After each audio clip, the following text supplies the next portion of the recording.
qui sont là. Euh, je vais laisser à Daniel peut-être la parole pour vous saluer. Et après, je vous invite à qu'on fasse plutôt une rencontre ouverte. Je ne sais pas si vous avez eu l'occasion de lire l'autobiographie d'un lecteur argentin, mais il y a énormément de sujets qu'on pourrait aborder. On va essayer quand même d'en aborder quelques-uns et laisser aussi la place pour que vous soyez actifs et en dialogue. Profitez-en, là, ici, et ce n'est pas tous les jours. Dejo saludarlos. Sí, español del Río de la Plata. Más que saludarlos, que desde ya, gracias por acompañarnos esta tarde, agradecer, ¿no? Creo que hay que agradecer a muchas personas. En principio, agradecer a la editorial Ampersand, que publicó la edición en español del libro, a García Baticuore, que dirige la colección y me pidió ese libro en un momento cómodo para mí, porque estaba escribiendo otro libro, pero creo que eso contribuyó un poco al estilo del libro, que es...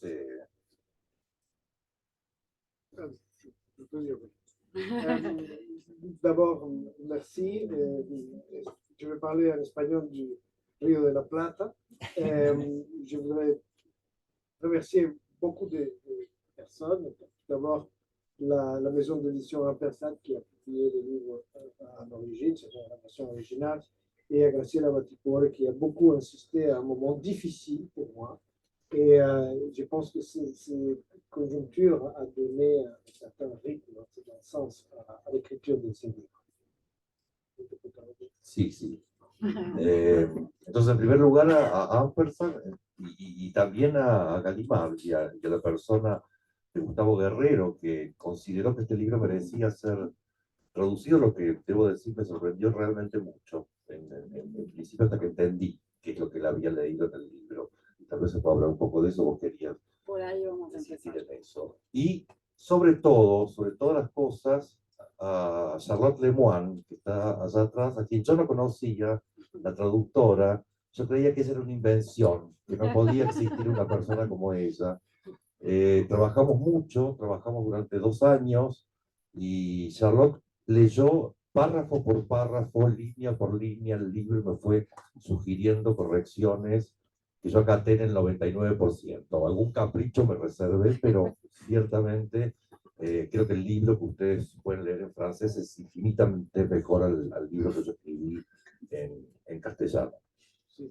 Et je voudrais remercier la maison Gallimard, mon éditeur Gustavo Guerrero, qui a eu l'idée de traduire ce livre. Je n'ai pas compris au début pourquoi il voulait le traduire, et après, j'ai pu comprendre pourquoi, une fois que j'ai regardé la traduction. Et puisqu'on parle de la traduction, je voudrais remercier Charlotte Lemoine, et elle est là quelque part, je ne la vois plus, mais je sais qu'elle est là. Et Charlotte Lemoine qui a travaillé page à page, paragraphe par paragraphe. Et je pensais qu'elle n'existait pas au début, mais si, elle existe. Et en plus, elle a fait un travail remarquable sur les livres. On a discuté paragraphe par paragraphe. Elle a fait des suggestions que j'ai acceptées à 98 ou 99. 98 ou 99.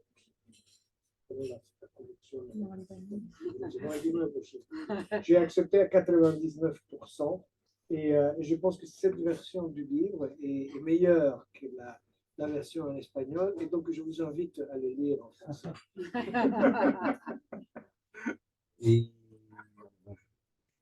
por supuesto a la librería Cariño, que tampoco conocía, a su animadora, dueña, animadora, en fin, no sé cómo calificarte, este espacio ciertamente extraordinario, en un barrio también que nosotros llamaríamos Bellavista. Sí, claro.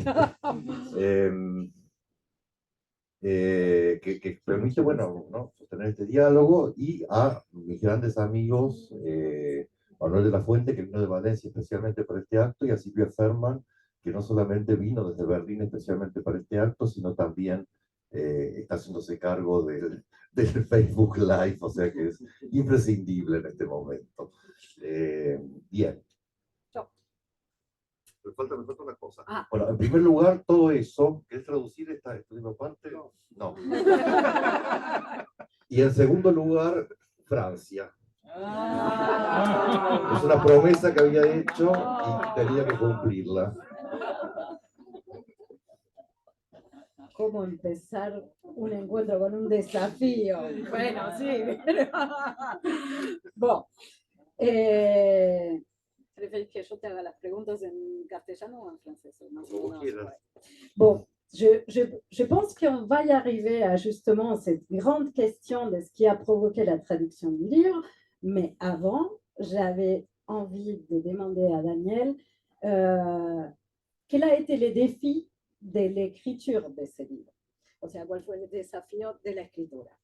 Tiene 10 capítulos que retrasan un poco toda tu vida de lector, pero tiene también una trama compleja de vida y de lecturas. La traducción del título al francés cambia también un poco el punto de vista, pero por eso quería que empecemos por el principio. ¿Cuál fue el desafío de la escritura de la primera versión? Je ne sais pas s'il faut traduire parce que j'ai fait la question de savoir quel était le défi qu'il a relevé avec l'écriture de la première version de ce livre, qui est la version espagnole. El libro es un libro escrito a pedido. La colección es una colección donde la gente cuenta sus lecturas. Es un diario, la colección es un diario de distintas lecturas. Este es uno de los 3 primeros libros que salieron, fue el mío, el de Noé Gittrick, Hola Noé, estás en el cielo y te extrañamos, y el de Uruguay, esos 3. Uruguay. Okay. La collection est une collection en commande. J'ai reçu la commande de cette collection, qui est une collection qui est justement consacrée à la lecture, et c'est le 3e volume de cette collection. Auparavant, Noé Gittrick, le maître de tous, qui est décédé récemment, a écrit le premier livre. Il y a le tien, c'est le 2e ou le 3e, et la collection continue. La collection continue.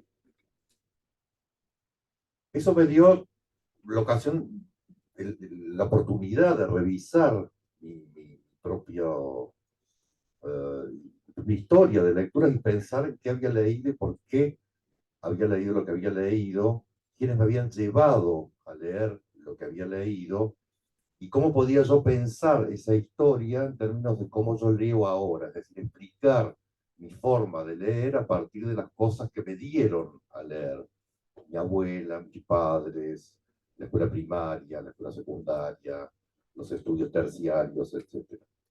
Oui, j'ai commencé pour essayer de comprendre comment j'avais constitué ma manière de lire à partir des livres que m'a donné, ceux qu'on m'a donné à lire pendant le temps. Et donc, je fais le parcours de lecture depuis ma mère, ma grand-mère, ceux qui m'ont donné des ouvrages à lire, et voir comment toutes ces lectures, l'accumulation de toutes ces lectures va constituer une manière de lire que je lis depuis le présent actuel. Y ahí lo que encontré era, bueno, algo no demasiado sorprendente para mí mismo, y era que había como caminos, el Cote de Sichuan y el camino de Lermán, que sin embargo se juntaban muchas veces y se cruzaban y se intersectaban y producían un diagrama de sendero, porque por ejemplo, en el libro van a encontrar cómo casualmente el padre de mi primera mujer, bueno, la única que tuve, porque después elegí otro camino, era una persona a quien conoció una de mis grandes maestras, Elvira Arnoux, porque trabajó con esa persona en programas de urbanización de las favelas, de las villas miserias. Obviamente Elvira no sabía nada de la historia personal respecto a esa persona, y cuando, bueno, la reconstruimos, me pareció que se ligaban aspectos de la vida familiar con aspectos de la vida histórica, pública, política, ¿no? Entonces ahí, y yo creo que Gustavo fue extremadamente sensible como para darse cuenta de que la historia personal de un lector es la historia personal de una generación, es la historia personal de las relaciones que una generación puede tener con, bueno, el trauma histórico, por ejemplo, en el caso de la dictadura argentina. Oui. Je commençais à écrire et puis il y a quelque chose qui m'a surpris. Il y avait des chemins qui se croisaient, qui se retrouvaient à l'intérieur de ces livres. Et les pères de ma première et unique épouse, puisque après j'ai pris un autre sentier, et il m'a mis en rapport avec quelqu'un qui était important, une architecte, je crois, Elvira Arnaud, qui était très importante pour disons les changements d'urbanisme de bidonville de nos aires. Et j'étais en rapport avec elle et je me suis rendu compte de quelle manière ma vie personnelle et ma vie de famille s'étaient croisées à l'intérieur de mes lectures. Et j'ai gardé donc cette idée que les lectures finalement permettent c'est un point de rencontre de plusieurs aspects de ma vie.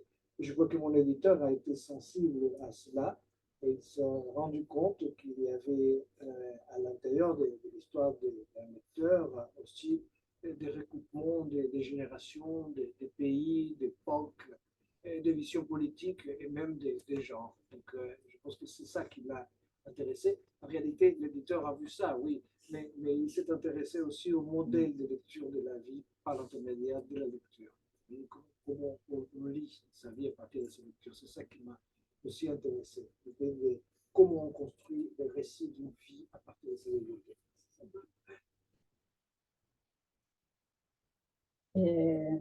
Me llevan casi naturalmente a mi segunda pregunta. Efectivamente, la estructura del libro, que son 10 capítulos, empezás como muy naturalmente por las lecturas infantiles, las primeras, o sea, realmente el devenir lector, porque en realidad empezás casi antes de llegar a la lectura. Y luego se va densificando. Y entonces lo llamativo es que uno tal vez se esperaría encontrarse con más títulos, o sea, más lecturas, porque seguramente acá no hay nada más que una pequeña parte. Y sin embargo, termina uno cerrando el libro y decir, al fin hablas más de otros lectores, ¿no? Va creciendo como una red, como un mapa de lectores más que de lecturas, ¿no? ¿Así fue pensado? No, yo creo que es una gran cuestión la que estás planteando. No fue pensado así de entrada, pero efectivamente como yo quería agradecer, rendir tributo y decir que yo leo como leo porque hay personas que me enseñaron a leer. Y ahí tenía que, por lo tanto, colocar a mis maestros, que son básicamente Beatriz Arlo, Elvira Arnú, a quien ya mencionamos, y a Enrique Pesoni, particularmente, pero también luego mis amigos, mis compañeros de trabajo.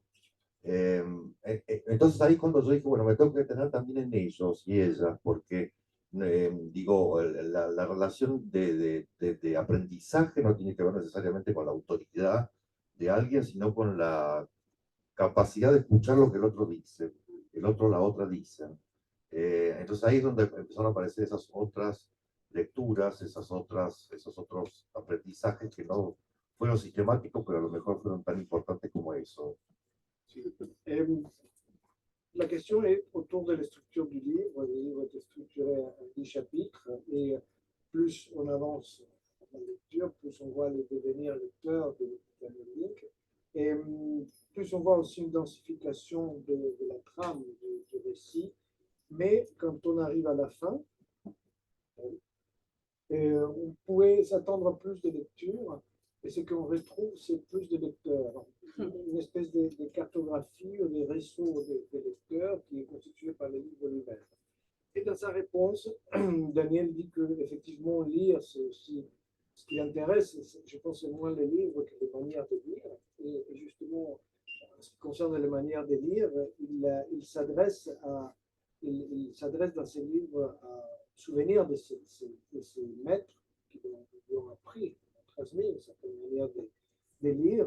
Elvire Arnaud, on l'a déjà mentionné, Beatrice Sarlo, Enrique Pessoni, tous ces trois maîtres qui ont participé à sa formation à un moment donné de son parcours, lui ont apporté des manières de lire qu'il a incorporées justement à la construction de son devenir lecteur aussi.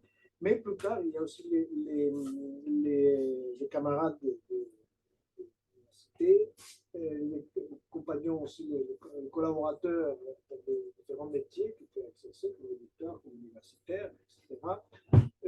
Tous ceux qui ont participé à la formation ou à la configuration d'une manière de lire qui est celle de Daniel et qui l'identifie à sa vie. Y finalmente, Francia, que no nos dio solo la tercera Copa del Mundo, sino que nos dio una idea de revolución, que nos dio una idea de república, que nos dio una idea de sociedad civil, muy importante para la configuración de la cultura argentina. Francia, que nos dio maestros que yo no conocí personalmente, pero a los que puedo considerar maestros, como es el caso de Roland Barthes, como es el caso de Foucault, como es el caso de Deleuze, que están muy citados en el libro. Y sobre todo hay una política, me parece, de la lectura, que yo trabajo mucho en este libro y en otras cosas que he hecho, que tiene mucho que ver con esos aprendizajes, ¿no? Con esa francofilia, que no es exactamente francofilia porque no se trata de la Francia unida, no como una totalidad única, sino de esas briznas de impulso, de esos estallidos de entusiasmo que se producen en relación con ciertos momentos. Por ejemplo, en el momento de la independencia argentina, bueno, el haber adoptado la forma republicana en lugar de la forma monárquica, es básicamente por intercesión de Francia. Había tendencias en ese momento que querían poner una monarquía con de tradición, inclusive de las culturas precolombinas, de los pueblos precolombinos, etcétera, pero se impuso más bien la idea más jacobina, ¿no? La idea francesa, y eso me parece que es importante y que de alguna manera esa fue me parece la percepción fuerte que tuvo Gustavo de ver cómo había un diálogo más o menos explícito en el libro entre dos tradiciones culturales que no son necesariamente idénticas, pero que había un puente ahí, ¿no? Entre Francia y Argentina para recuperar. Sí. Daniel revient sur le livre et sur la manière comment le livre a été conçu. Et il nous dit que la France a une place importante, effectivement, à l'intérieur de ce livre. La France qui a donné à l'Argentine une idée de république, un modèle de révolution, de société civile, et aussi la France des grands maîtres à penser du XXe siècle, comme Roland Barthes, Foucault, Deleuze, qui ont marqué sa formation. Et aussi cette France qui entretient une certaine politique de la lecture d'un point de vue argentin, et qui continue de marquer en quelque sorte la lecture que les Argentins font de leur propre histoire, par exemple dans des périodes comme l'indépendance ou face au modèle ou à la tentation d'un modèle. Et l'Argentine a choisi la République en lisant un peu sa propre histoire sur l'histoire française. Sí. Voy a aprovechar entonces que llegamos a esta segunda edición, traducción francesa, para volver a preguntarles cómo surge entonces esta traducción y cómo lo pensaste vos, tal vez, Gustavo, y por qué. Porque efectivamente hablar de esta vida de lector desde Argentina no es lo mismo que hablar de esta vida de lector desde Francia. Entonces, justamente, cuéntenos un poco cómo lo pensaron y por qué. Il pose la question de comment on a conçu un peu la version française. Charlotte devrait venir ici pour expliquer un peu son travail de traductrice, mais je veux dire un peu comment j'ai imaginé les livres en français. J'ai récupéré ces livres il y a 2 ans peut-être, quand on s'est vu la dernière fois à Buenos Aires, et j'ai découvert cette collection qui m'a beaucoup intéressé, la collection des Artefacts, qui a un peu, c'est une maison d'édition qui publie beaucoup sur l'édition et sur les livres. C'est concentré sur ce type de questions et c'est pratiquement unique dans le monde latino-américain. Je ne connais pas beaucoup de collections consacrées au monde de l'édition. En réalité, je pense qu'il y a 2 ou 3 choses qui m'ont paru intéressantes. Je travaillais à l'époque, mais je continue de travailler sur les rapports entre la littérature latino-américaine et la France, sur la traduction française aux auteurs latino-américains, mais aussi un peu sur la réception latino-américaine de la pensée critique française et puis le structuralisme. Donc, bien sûr, j'ai lu les livres de Daniel, et là, il y a dans ce livre toute une série de réflexions sur l'arrivée de la pensée critique française en Argentine et sur la place que cette pensée a eue dans la génération de Daniel, grâce à des maîtres comme Ludmer ou comme Sarlo ou tant d'autres non écrits, tant d'autres qui ont transmis la théorie française en Argentine et comment la réception de cette théorie française a nourri la réflexion critique argentine et a permis disons, de créer des liens entre les modes de lire d'ici et les modes de lire de là-bas. Donc je trouve très intéressant pour les lecteurs français de découvrir comment on s'est approprié ces théories de l'autre côté de l'Atlantique et comment on les a vues. Ça, c'est un aspect. L'autre aspect qui pour moi est intéressant, je l'ai déjà dit, c'est le modèle, la manière de raconter une vie qui est à l'intérieur de ces livres. Je m'intéresse aussi, comme d'autres collègues, comment on raconte une vie.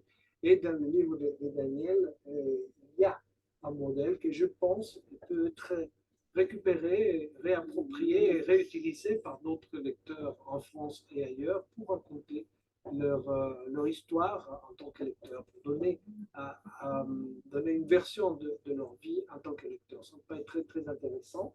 Et puis le troisième aspect qui est déjà évoqué, c'est le rapport à la France, non seulement au niveau théorique, mais aussi à la formation des imaginaires. C'est le cas du Petit Prince, par exemple. C'est la lecture du chapitre sur le Petit Prince qui m'a convaincu qu'il pouvait avoir un avenir en France. Voilà. Además de todo lo que dijo Gustavo, yo quisiera, bueno, también recuperar que la misma idea de América Latina es una idea urdida en París, ¿no? Quiero decir, la primera vez que se imprime las palabras América Latina fue en los tratados académicamente, la primera vez que se imprime académicamente fue en los tratados que reunió Carlos Calvo, un abogado que reunió todos los tratados diplomáticos de las repúblicas de América Latina. En 1860 y pico, eso ya aparece. Y eso obviamente tiene que ver con un clima que va armando, ¿no? una trama política en relación con las repúblicas americanas, ¿no? Donde hay una diferencia cualitativa producida precisamente en Francia. Oui, je l'ai dit qu'il y a déjà un climat de la relation franco-latino-américaine, le fait que même le nom d'Amérique latine, c'est une invention française, et ça date de 1860 et quelques. C'est un avocat, je crois chilien, si je ne me trompe pas, Calvo, qui a réuni pour la première fois tous les traités signés entre la République sud-américaine et la France et a donné à cela le nom d'Amérique latine. Et la France et l'Amérique latine. C'est vers 1860 que cette dénomination est inventée et c'est une invention française, ce qui marque déjà un type de rapport, une manière d'établir des relations entre les deux. Bueno, me parece, Gustavo, que no podrías haber encontrado mejor ejemplar de lector que Daniel Link para hablar de esos caminos que se entrecruzan entre Francia y Argentina. Efectivamente, el libro está repleto de puntos de conexión culturales entre Argentina y el mundo, pero efectivamente muchos nos traen a Francia. Pero además diste con un lector que hizo de la lectura la construcción de casi todo un camino de vida, porque en tu caso la lectura no solo es una pasión de infancia, sino que se vuelve parte de todo una construcción profesional desde el punto de profesor, de editor, de difusor, o sea, en una vida atravesada de lectura, ¿no? Sí, unos varios lectores. Está el lector infantil, el lector, el del Principito, el primer libro, el libro, ¿no? De infancia que todos y todas hemos leído. Y luego está el lector, ¿no? Que empieza a buscar en los libros el saber sobre el mundo, sobre el presente, sobre el pasado, el saber sobre sí. Y luego está el lector que trabaja, el lector, el que tiene que leer por trabajo, que tal vez el más agobiado, el lector peor, ¿no? El que tiene que sufrir más. Pero en todo caso me parece que son tres dimensiones de lectura que puestos una sobre la otra también encuentran puntos de conexión, ¿no? Que permiten eso, ir trazando como un pequeño mapa, pero además ir trazando como, ¿cómo decirlo? Un moiré. ¿Se entenderá eso? Bueno, yo te lo dejo a vos, el moiré.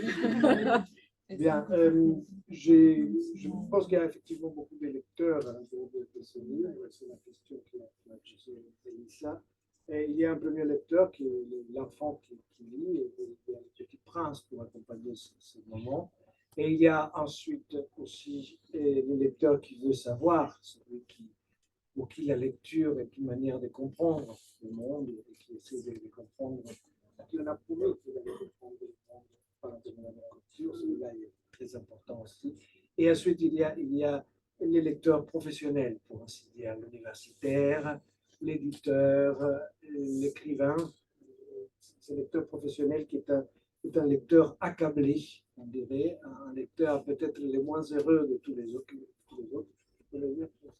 Oui, c'est le moins heureux de tous les autres lecteurs, c'est le lecteur professionnel. Mais il y a aussi des points de contact entre ces différents lecteurs. Il y a des points de croisement, des points de rencontre entre eux. Et c'est ça qui rend aussi la trame du livre intéressante et dense. Ça, c'est moi qui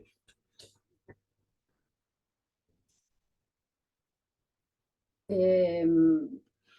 Y está también, perdón, pero voy directo a mi otra pregunta, que está también el reflejo de una generación. Y eso me parece que es importante que lo puedas comentar, Daniel, a ver cómo lográs resumirlo. Pero en tu caso, azar de las cosas, nació en el 59, la dictadura llega justo en el momento en que salís del secundario, en el momento en que de alguna forma ganas tu autonomía como lector. Para una construcción de vida dedicada a la transmisión y la escritura, la lectura, la edición, es algo que vos decís en el libro varias veces, ha marcado la generación a fuego. Entonces, sí, perdón, termino la idea. Esa generación y lo que es después. Bueno, dale. Hagamos dos preguntas. Mélissa vient de dire que c'est aussi les lecteurs d'une génération, que Daniel est l'image de sa génération en tant que lecteur, et il soulignait que Daniel est né en 59, on ne dirait pas, et que sa génération est arrivée justement au moment de la dictature, c'est-à-dire elle sort du lycée au moment de la dictature et doit faire donc face à la répression et à la prohibition aussi. Un certain nombre de livres, d'ailleurs, l'un des chapitres que je trouve le plus émouvant et touchant du livre, c'est les chapitres qui consacrent à la lecture pendant cette période de la dictature et la réunion clandestine. Faisait pour dire un certain nombre de théoriciens, justement français, qui étaient considérés en Argentine à l'époque comme des livres subversifs ou dangereux et qui pouvaient conduire justement en prison ou être victimes de la répression. Donc, il y a cet aspect générationnel qui est là dans le livre. Et voilà, on s'est arrêté là. Sí, esa una vida partida en dos, diría yo, ¿no? Y tiene que con esas palabras que mencionaba Gustavo, la lectura como subversiva, ¿no? Una potencia subversiva del libro y por lo tanto de la lectura y la necesaria represión, donde hay poder de resistencia, decía uno de esos maestros. Eh, que hizo que mi generación pensara los libros de una manera particularmente importante en términos de resistencia, ¿no? Es decir, círculos de gente que se pasaba libros clandestinamente bajo la mesa, porque eso de algún modo reemplazaba lo que podía ser una biblioteca barrial, una biblioteca popular, o la biblioteca de una universidad o de un colegio, donde esos libros no podían circular. Libros que en muchos casos estuvieron. Hay una película muy hermosa que recupera una biblioteca enterrada, ¿no? Unas personas que tuvieron que huir de Argentina enterraron sus libros envueltos en plástico y muchos años después, hará 4 o 5 años, un grupo de personas van, localizan esa biblioteca enterrada y la vuelven eh, a colocar, digamos, en estantes, clasificando los libros para ver efectivamente qué riesgo había en ellos. Si. Et Daniel, oui, il dit qu'effectivement, il y a un aspect générationnel pardon, dans son rapport à la lecture, et que la lecture pour sa génération a représenté une forme de résistance à un moment donné face à la répression et face à la dictature. Et sa génération a ainsi établi un rapport particulier avec les livres, très, très particulier avec les livres, et comme une forme de résistance, comme une manière de vivre aussi face au pouvoir et de permettre aussi à d'autres de lire en faisant un peu en faisant circuler de manière clandestine des livres. Et il rappelle qu'en Argentine, il y a eu même des bibliothèques qui ont été enterrées et qui ont été exhumées après la dictature, des gens qui ont dû cacher leurs livres, les enterrer pour éviter d'être persécutés et pour éviter d'être tout simplement signalés en tant que terroristes ou subversifs à l'époque. Donc, ce rapport à la lecture et au livre a marqué sans doute sa génération. Je pense que ça se voit dans les livres. Vous verrez des chapitres qui consacrent justement à ces années noires où il fallait lire en cachette, où il fallait se réunir clandestinement pour échanger ses lectures, où il fallait aussi faire circuler les livres d'une manière très, très discrète et en prenant quand même des risques. Dale, sí, sí. Y entonces yo usé particularmente en relación con eso una historia una vez, de nuevo familiar, que es la historia de la biblioteca de mi primo, el hijo de la hermana de mi madre, un aventurero que en un momento de su vida, yo era muy pequeño, decidió mudarse al sur de Argentina, a la Patagonia, entonces vendía su biblioteca. Y mis padres compraron enteramente la biblioteca de mi primo, que luego con los años terminó siendo uno más de los desaparecidos durante la dictadura. De modo que todavía tengo libros de esa biblioteca que me compraron. Yo era, insisto, no tenía ni siquiera capacidad de reconocer los títulos o los autores de esa biblioteca. Veo el nombre de mi primo desaparecido impreso en las primeras páginas. Él tenía un sellito con su nombre, Fernando Rizzo, que había aplicado prolijamente en las primeras páginas de cada libro. De modo que de alguna manera esa relación un poco fetichista que todos tenemos con los libros, en mi caso se convirtió en un memento mori, ¿no? Y sobre todo en un testimonio de la crueldad histórica que atravesó la vida de mi generación. Wow, es importante decirlo bien. Salió bien. Parmi les histoires que je peux raconter à propos de cette époque, il y a l'histoire de la bibliothèque de mon cousin, hein, et il a vendu sa bibliothèque à ma mère à un moment donné de sa vie. Et ensuite, il est mort, il est parmi les disparus de la répression. Et donc, j'ai hérité de cette bibliothèque et j'ai regardé son nom inscrit sur beaucoup des livres de cette bibliothèque, son ex-libris, et c'était Fernando Rizzo. Et dans mon cas, le rapport un peu fétichiste qu'on peut avoir parfois au livre était entouré aussi de souvenirs de ses cousins morts. Et ça faisait des livres plus qu'un fétiche, je dirais un memento mori, une façon de se souvenir des morts. Et ça marquait aussi ma relation avec la lecture. Y un testimonio de la crueldad de la historia. Et un témoignage de la cruauté de l'histoire à laquelle ma génération a dû faire face. Bueno, no voy a seguir preguntándote eternamente porque me gustaría que la gente también pueda intercambiar contigo, pero me quedaría una pequeña cuestión que me interesaría debatir con vos, que es que así como tu generación estuvo marcada por la dictadura, también tuviste la posibilidad de educar generaciones y generaciones de alumnos que crecieron en periodo democrático. Y yo podría ser una de tus alumnas porque efectivamente el Centro Cultural Ricardo Rojas o el Ciclo Básico Común son construcciones culturales que fueron llevadas y armadas por esa red de la cual hablas, pero que además funcionó como, como las bases de todo lo que vino después.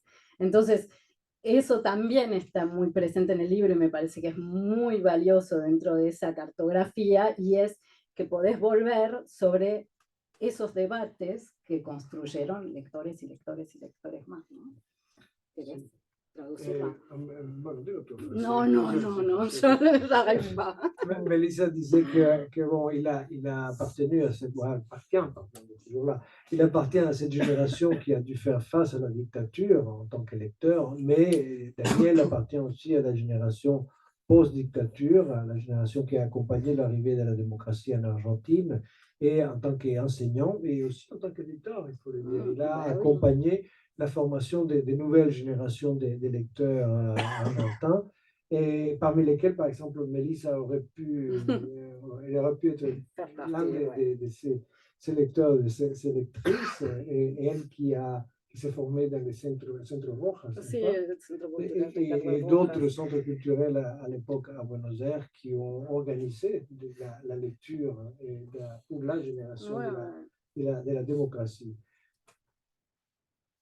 Sí, un poco quienes sufrimos la violencia, la dictadura, nos sentimos obligados a luego reconstruir todo aquello que se había destruido, las instituciones, las universidades de ya, pero sobre todo los lugares, los espacios, ¿no? Los programas de alfabetización en las comunidades rurales, pero también los centros culturales en las grandes ciudades. Ese fue un trabajo épico en su momento, porque nosotros, bueno, éramos muy jóvenes en el 83, el momento de la recuperación democrática, pero tenemos la idea de que la reconstrucción democrática iba a resultar mucho mejor de lo que terminó siendo, que es una democracia, bueno, gris, tonta, que no produce demasiado bienestar para las cantidades de personas que necesitan de esos beneficios. Pero quiero decir, el periodo 83, digamos 88, fue un periodo realmente muy glorioso, muy épico, un periodo de construcción de instituciones, de lugares, de colecciones, bueno, puedo decir que yo era editor, sí, de publicación de libros, de generación de redes, etc.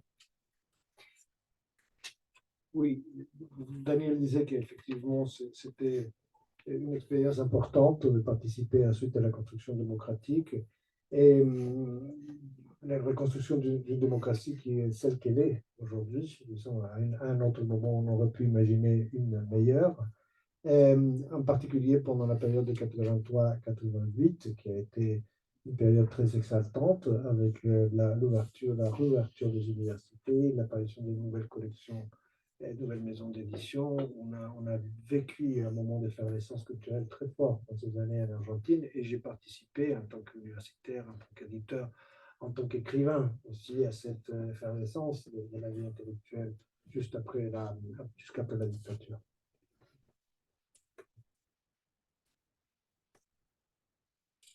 A ver, por mi parte Empezamos silencio.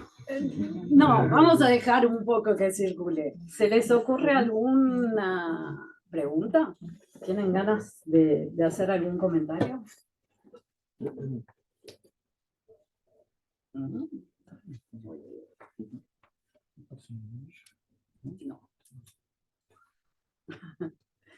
Personne n'ose participer?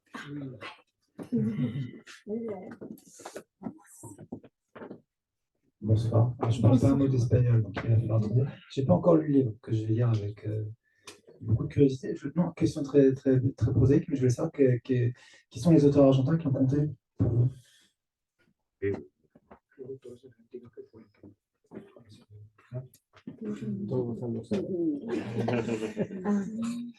Bueno, el libro puede ser leído también como indicaciones de lectura. Yo he escrito manuales para la escuela, o sea que tengo una tentación de señalar, vaya a leer tal cosa.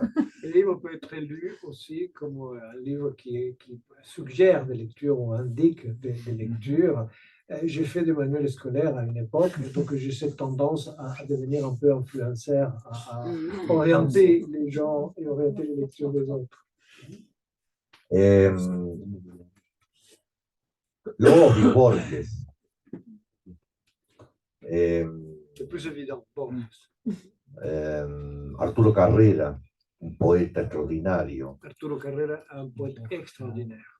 Paréntesis. Paréntesis. En general, cuando se habla de literatura, la gente piensa y se habla de novelas, que es el género más bajo, más pobre, más tonto. ¿No? ¿Qué quiere decirlo? Je dis que en général, quand on parle de littérature, on parle du roman en général, qui pour moi est les genres les plus simples, qui sont les plus bas, les moins intéressants. Okay? Et alors, moi, je m'intéresse aussi à la poésie. Y Arturo Carrera es un poeta extraordinario, de los más grandes poetas de la América Latina, o de los poetas en lengua española.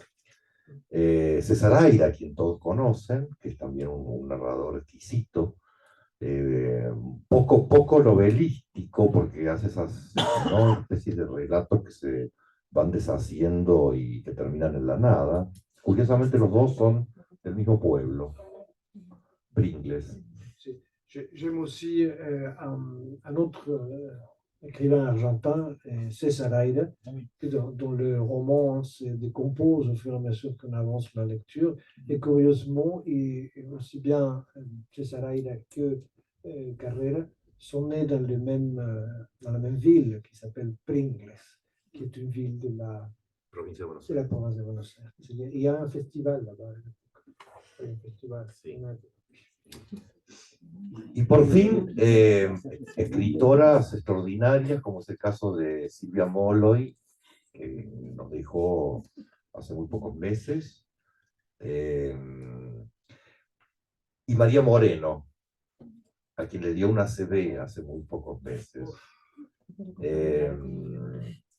que son ejemplos, me parecen muy extraordinarios, también de aprendizaje de cómo se escribe, tanto el caso de Silvia como el caso de María, porque son escrituras híbridas que oscilan entre el ensayo, el poema y el relato. Oui, et aussi des autrices, d'une part Silvia Molloy, qui nous a quittés il y a quelques années déjà, il y a 2-3 ans, je crois, et à côté d'elle, peut-être moi, El año pasado. et aussi Maria Moreno. Ce sont deux écrivaines, deux autrices qui travaillent des genres plutôt hybrides entre l'essai, la fiction, un peu le journal aussi. Et donc voilà les deux références supplémentaires pour la littérature argentine, María Moreno et Silvia Molloy. Bueno, a ver si se me ocurre Sí, qué vale. más. ¿Quién más está metido? No me acuerdo. Rulfo. Ah, Rulfo, bueno, Ah. claro. Sí, Rulfo es digamos, García Márquez tiene un poquito más de fama, Vargas Llosa también, pero Rulfo es infinitamente superior, es como comparar, qué sé yo, no sé, autores de segunda clase francesa, yo no conozco, pero... Et il y a Rulfo aussi, bien qu'il ne soit pas argentin. Rulfo aussi, qui est un très grand écrivain. Il y a d'autres écrivains latino-américains comme Garcia Marquez et Vargas Llosa qui ont une grande réputation, mais il faut placer Rulfo bien au-dessus de ces deux-là. Y Severo Sarduy. Wow.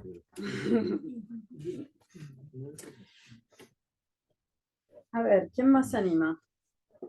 Aprovechen. ¿No? Sí.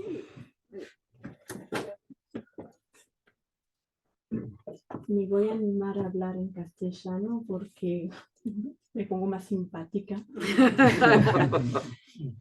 Aprovecho, es muy egoísta lo que voy a preguntar, pero ¿por qué Argentina tiene tanto vínculo intelectual con Francia? Lo dijo un poco, pero quiero más. Si se puede. ¿Hay alguna otra cosa?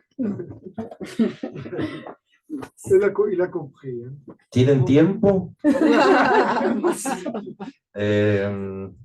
Si vous avez, elle veut savoir pourquoi l'Argentine, pourquoi, et là, c'est lien avec la France. Et alors, lui, il demande si vous avez un temps ce soir. Porque conozco un poco los demás países que no tienen esta misma relación que la Argentina con Francia.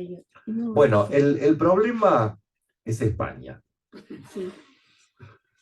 En el momento de la independencia, los países, las repúblicas americanas, pero también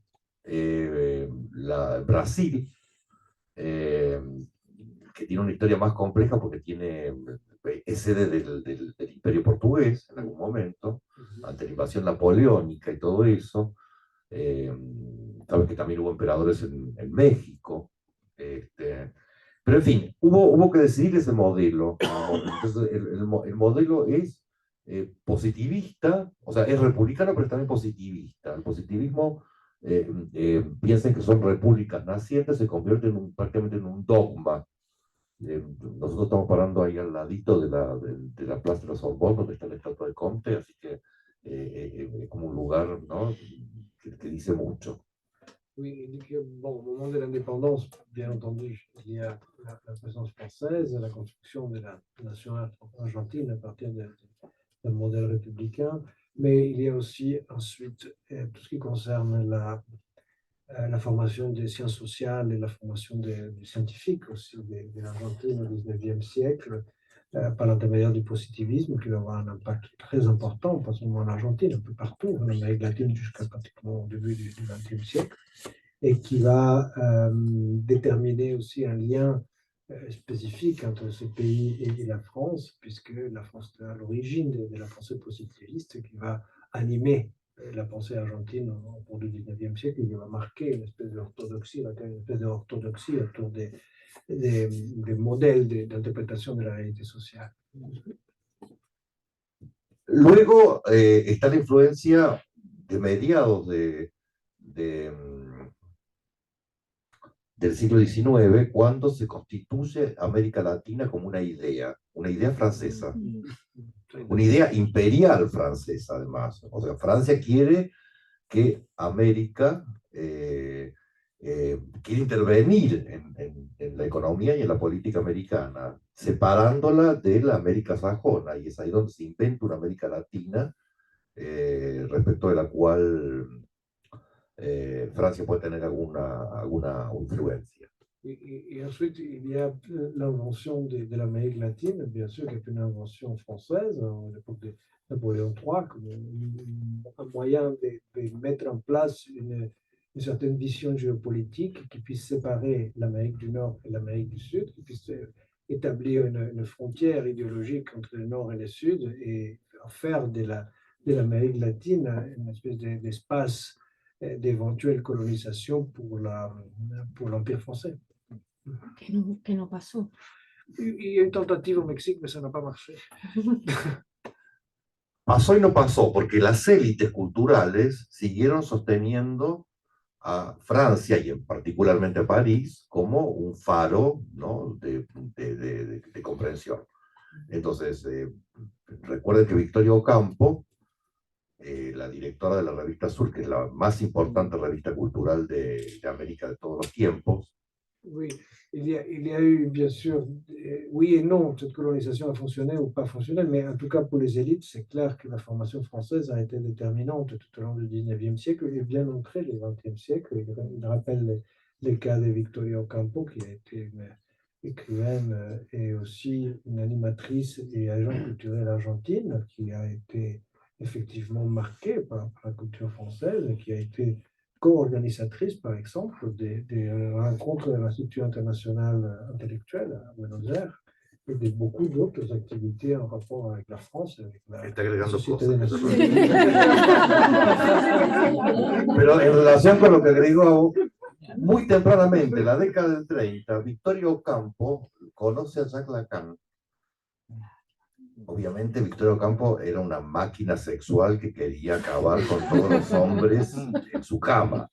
Y lo escribe en su correspondencia: acabo de conocer a Jacques Lacan, que tiene una boca, le encantaba la boca de Jacques.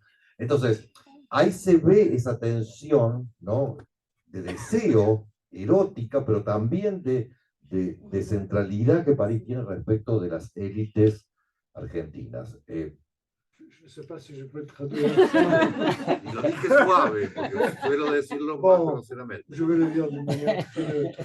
Et Victoria Ocampo, dans les années 30, comme on vient de le voir, était liée à la Société des Nations. Elle était entre Paris et Buenos Aires et elle a rencontré un dénommé Jacques Lacan, dont la bouche l'attirait particulièrement. Et donc, elle a eu un rapport érotique très fort à la figure de Lacan, qui sert à Daniel comme métaphore du rapport culturel entre l'Argentine et la France.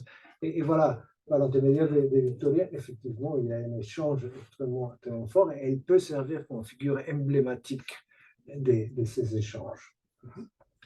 Y eso continúa, y en la década del 60 y el 70, la colonia argentina, bueno, Cortázar, pero sobre todo otro grupo de escritores,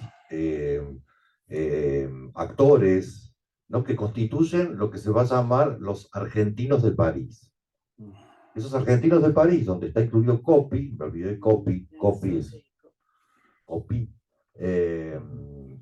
Marilu Marín y bueno, Alfredo Arias, en fin, todo ese grupo de gente, ¿no? Sigue bueno, cuando ya, por otro lado, otras ¿cómo decirlo? Otras élites artísticas en Buenos Aires ya miraban a Nueva York, sin embargo siguen, ¿no? Considerando que el centro, que la capital del siglo XX podía ser París, cuando en realidad lo fue del siglo XIX, como si hay que creerle a Benjamin. Et même plus tard, il y a des élites argentines qui continuent à venir à Paris. Il y a tout un groupe d'écrivains jusqu'à bien rentrer la deuxième moitié du XXe siècle qui habitent Paris. Il y a par exemple le cas de Cortázar, les cas de Coppi aussi, et de bien d'autres intellectuels qui sont en France. Et pour les élites argentines, même dans les années 70, je dirais. Et Paris continuait d'être la référence comme capitale culturelle, alors que New York était déjà devenu, pour bien d'autres pays, les centres culturels du monde. Y luego, bueno, está el encanto de París. Digo, no todo, digo, pero quiero decir, está el encanto, por eso digo, no es que uno compra el paquete completo, pero uno compra Roland Barthes. Uno compra Foucault, ¿no? Qué sé yo, Badiou quieren, bueno, porque uno compra Badiou. Digo, y eso tiene todavía un efecto importante porque uno dice, y esto nos sucede todo el tiempo, ahora la gente está muy sensible con los colonialismos y está muy sensible con las políticas inclusivas. Entonces, la vez pasada vino a Buenos Aires un profesor chileno y hablaba desde Deleuze. O sea, todo lo que decía estaba en Deleuze. Era durante la pandemia, entonces los comentarios mientras él hablaba eran imperialismo, imperialismo, imperialismo, ¿por qué no se puede tener un pensamiento? Entonces tuvimos que aclarar, no todo pensamiento europeo, no todo pensamiento parisino es un pensamiento imperialista. Evidentemente hay pensadores imperialistas y hay pensadores que no lo son. Entonces la idea es que uno puede encontrar en ciertas zonas del pensamiento francés que los americanos vieron que llaman, ¿no? Que lo consideran todo como un pensamiento único, los norteamericanos, quiero decir, los estadounidenses, quiero decir. Mientras que uno es capaz de ir hilando un poco más fino, y me parece que ese es el impacto que tuvo, sobre todo yo sé que te voy a dar mucho trabajo, pero ya termino. El impacto que tuvo en la escuela como metodología, hay una cosa metodológica en ese pensamiento que tuvo gran impacto en la formación escolar, ¿no? Un jour, l'intelligence artificielle va rendre ce type d'exercice inutile. Vous verrez. Oui, Daniel dit oui, il y a aussi les charmes de Paris.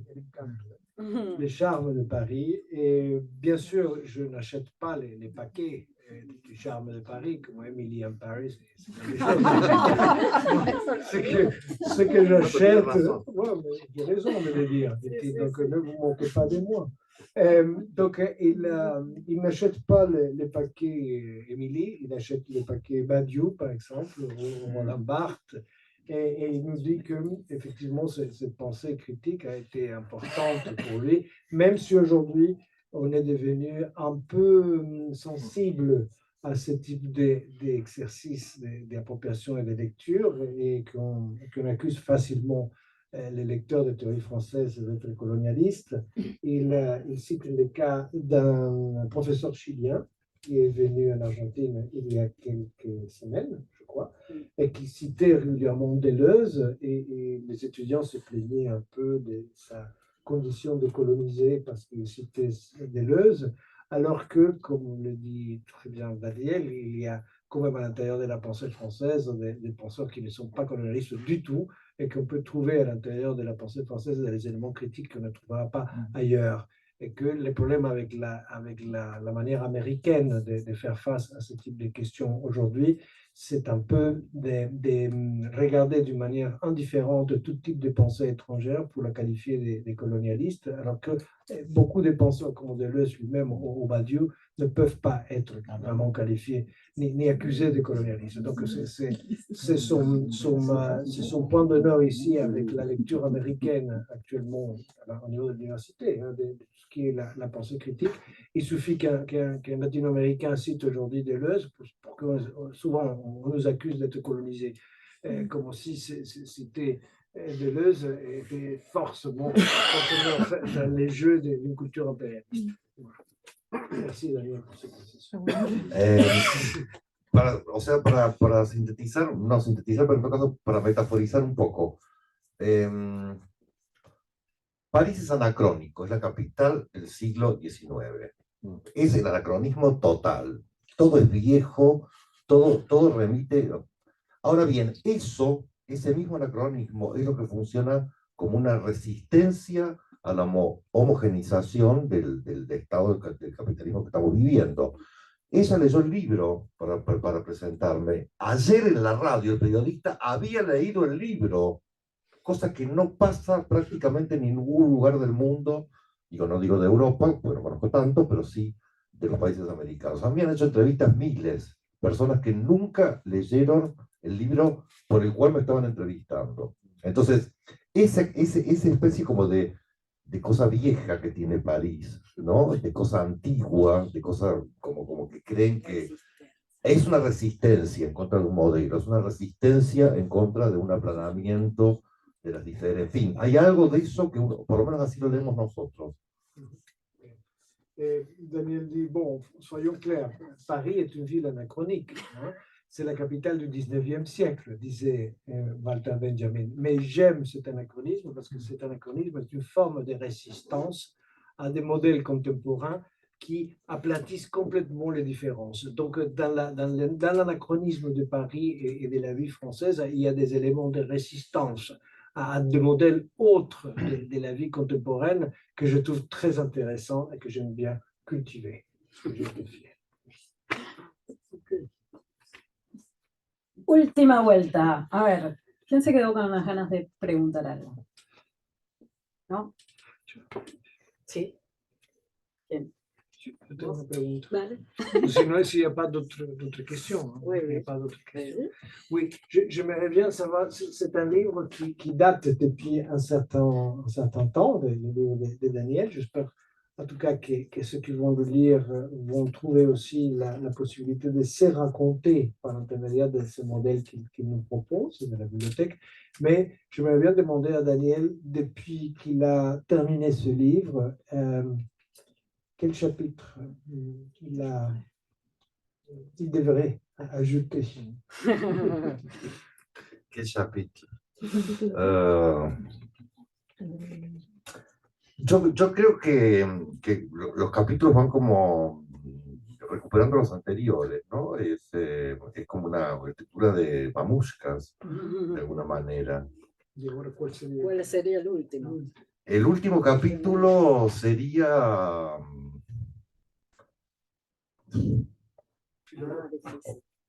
No, bueno, eso es un poco lo que yo te contaba y que tiene que ver con esto que acabo de decir, ¿no?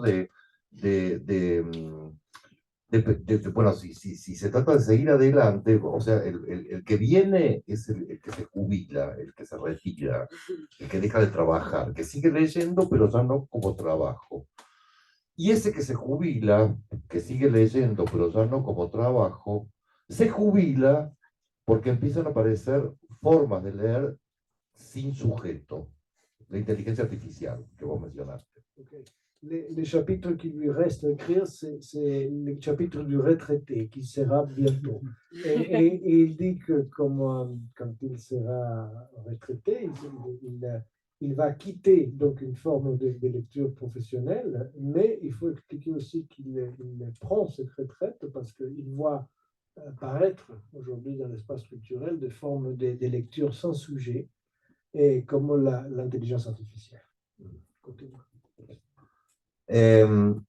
¿Cómo podemos imaginar un mundo en el cual una inteligencia artificial, una máquina, un robot decida qué dicen los textos?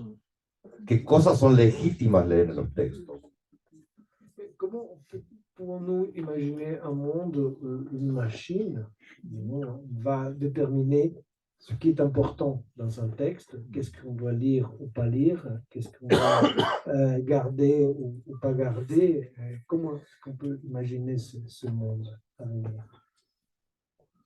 Yo estoy charlando con la inteligencia artificial y precisamente porque estoy charlando con la inteligencia artificial, conversando con la inteligencia artificial, es que me doy cuenta de la imposibilidad de sostener, o sea que, ejemplo, hablamos de Proust, hablamos de la Recherche con la inteligencia artificial, y yo le digo, el punto de vista del narrador es el punto de vista de la Tante Leonie,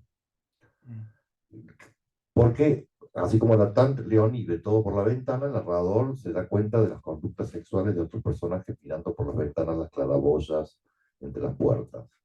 Oui, je parle de l'intelligence artificielle et je dis que l'important de la recherche du temps perdu, c'est le point de vue du narrateur qui est le point de vue de la tante Leonie, et parce qu'elle regarde par la fenêtre la vie des autres, et de même dans le roman, les narrateurs regardent la vie, en particulier la vie sexuelle des autres par l'intermédiaire des fenêtres,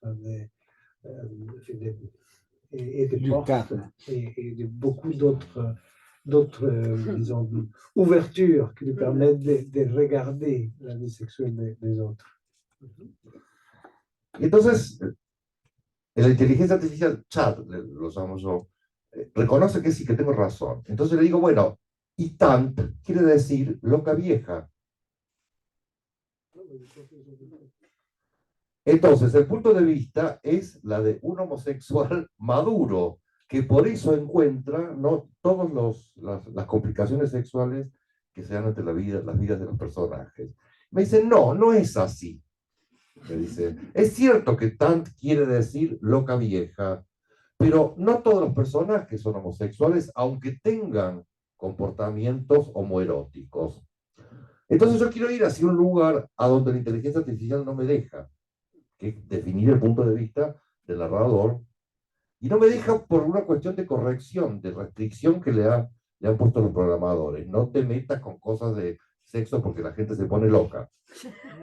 Je voudrais pousser l'intelligence artificielle dans cette conversation se pousse à admettre que le point de vue du narrateur est celle d'un homosexuel âgé. On va dire comme ça. Une vieille folle.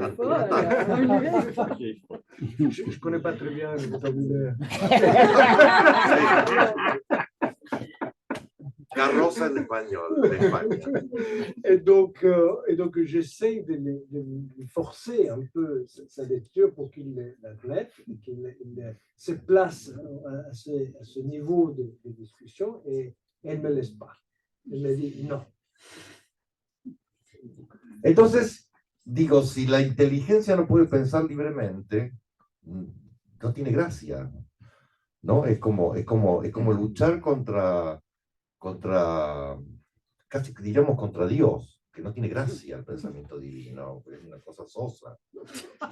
Même si ça peut sembler contradictoire, il trouve que l'intelligence artificielle n'a pas de véritable grâce, on va dire comme ça, et c'est comme la pensée divine qui n'a pas de grâce non plus, et donc il est en train de lutter avec quelque chose qui est plutôt terne et plutôt triste.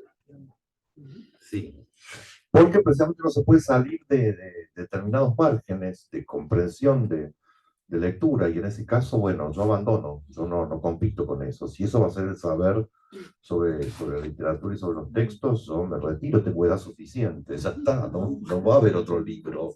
Entonces, o va a haber lo que va a haber es que salgamos a romper las máquinas, ¿no? Ludistas. Il n'y aura pas, donc après la retraite, il n'y aura pas d'autres livres. Et ce qui nous restera à faire, c'est prendre notre retraite si on ne veut pas accepter que l'intelligence, c'est ça, que l'intelligence artificielle, c'est cette intelligence-là. Et peut-être demain, aller casser toutes ces machines, parce qu'on a besoin de trouver une certaine liberté pour lire. C'est ça le message.